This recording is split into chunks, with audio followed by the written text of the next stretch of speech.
In a quiet town, surrounded by tall trees and dusty roads, lived a young girl named Amira. She was smart, curious, and full of dreams. Every evening after school, she would sit by the window, where the warm sun fell on her desk, and write stories, solve homework, and draw pictures using her favorite yellow pencil. One day, as Amira prepared for an important school assignment, the pencil snapped right in the middle of her writing. She frowned, sharpened it again, and continued. But only a few minutes later, it broke again. She sighed loudly. "Why does this always happen to me?" she muttered, frustration rising. She sharpened it again, but after a few more lines, crack, it broke again. This time, she slammed the pencil down on the table. Her old teacher, Mr. Ade, who lived next door and often checked on her, heard the sound and came over. "Amira, what's wrong?" he asked gently.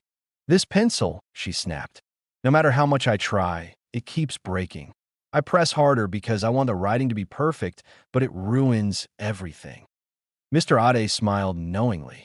He picked up the broken pencil, rolled it between his fingers, and said, "Do you know why pencils break?" Amira shook her head. "Because we press too hard," he said. "Not because they are weak, but because we demand too much from them at once." He paused, then continued. "Your mind is like this pencil. When you push yourself with too much worry, too much fear, too much perfection, you crack. Not because you're weak, but because you're putting too much pressure on yourself." Amira looked down at her hands. "But I just want everything to be perfect," she whispered. Mr. Ade placed the pencil in her palm.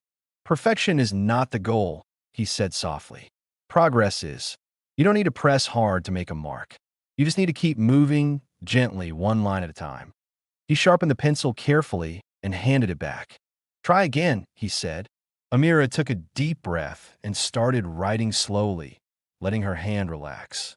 The pencil moved smoothly across the page.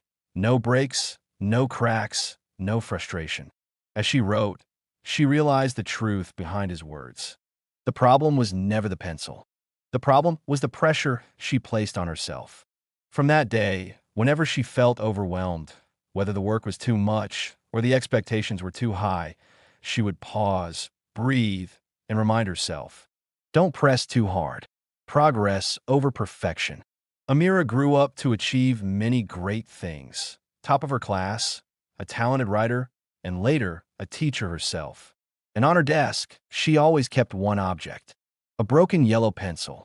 Not because it was useless, but because it reminded her of one powerful lesson. Even strong things break when you force them. And even small things succeed when you handle them gently. Sparkles, if you enjoyed this story, follow my YouTube channel for more inspiring life lessons. And don't forget to hit the like button